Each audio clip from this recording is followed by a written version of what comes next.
On 26 August 1346, near Crécy-en-Ponthieu in northern France, an English army met a much larger French force in battle. The result still matters because it helped reshape warfare, kingship, and the long struggle known as the 100 Years' War. Crécy was not an isolated clash. It grew from dynastic claims, border raids, and the slow hardening of rivalry between the kings of England and France. Across the Channel, English rule in parts of France was contested and fragile. In France, royal authority faced pressure from war, local loyalties, and the need to defend prestige. The campaign of 1346 began as a raid that became much more. Edward III's army moved through Normandy, drawing French attention northward and forcing difficult choices. Edward III led a force shaped by discipline, experience, and limited supplies.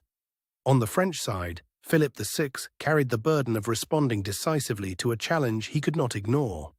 Neither army was made of simple stereotypes. Both included nobles, men-at-arms, infantry, archers, servants, and commanders, trying to hold together large, imperfect coalitions. English longbowmen were central to the battle's reputation, but they did not fight alone.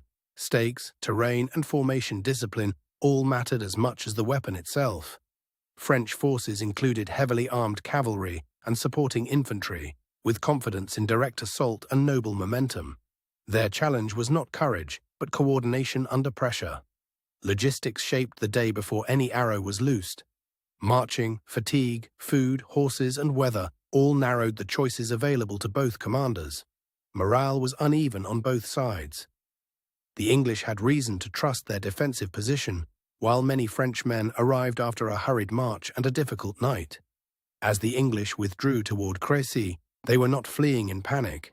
They were choosing ground that could turn a smaller army into a stubborn obstacle. The battlefield lay on uneven ground, with slopes, fields, and narrow approaches. That landscape helped shape the battle more than any single speech or banner. Weather added uncertainty. Rain earlier in the day and a wet landscape affected movement, visibility, and the condition of weapons and horses. The English plan favored defense in depth. Archers and men-at-arms held a prepared position and waited for the French to come uphill into disorder. The French plan leaned toward repeated mounted attacks and pressure. In theory, momentum could break a fixed enemy.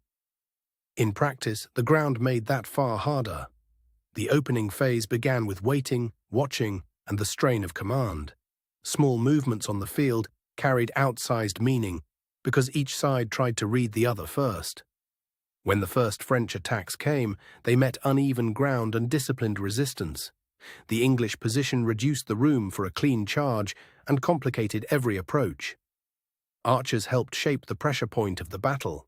Their fire, combined with terrain and formation, forced attackers to slow, bunch together, and lose momentum.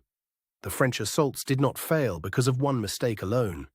They were weakened by confusion, fatigue, and the difficulty of coordinating massed attacks under fire. As pressure built, the battle became a test of endurance. The English line held, while the French had to decide whether to persist, regroup, or change course. The decisive movement was not a dramatic single charge, but the cumulative failure of repeated efforts. Each new wave found the same hard ground and the same stubborn defense. Some French units pressed closer than others, and local fighting intensified in pockets. But the overall shape of the battle still favored the prepared English position. Leadership on the field mattered, yet no commander could instantly restore order once momentum slipped. In a medieval battle, control often dissolved faster than plans could adapt. The collapse came through exhaustion and disruption rather than a single dramatic moment.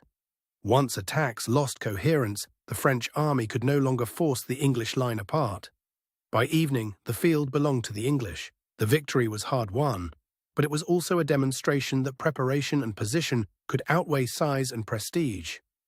Immediate aftermath brought exhaustion, burial, and counting losses.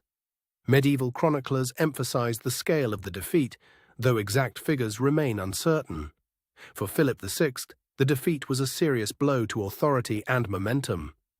For Edward III, it became one of the most famous victories of the war. Crécy did not end the war, but it changed expectations. It showed that a well-chosen defensive position could defeat a larger force in open battle. In the years that followed, English commanders and chroniclers drew lessons from Crécy. The battle fed a broader shift in how armies thought about infantry, missiles, and discipline. French military practice also evolved, but not overnight. Crécy became part of a longer process, in which commanders reconsidered how to fight major field battles. Historians still debate details of the engagement, including troop numbers, exact deployments, and how much the weather affected the outcome. The broad result, however, is not in doubt. Some older accounts overstated neat contrasts between archers and cavalry. Modern scholarship usually treats the battle as more complex, with many causes working together. The role of the Genoese crossbowman is often discussed, but sources vary, and later retellings can simplify the sequence. Careful history keeps those uncertainties in view. The battle also survives in memory because it is easy to turn into a legend. Yet the real story is less about miracle and more about planning, terrain, and endurance. Today, Crécy-en-Ponthieu is a quiet place of fields, roads, and memory. The landscape invites reflection on how a single day can echo far beyond its own century. Visitors do not see a frozen medieval scene, but the terrain still speaks.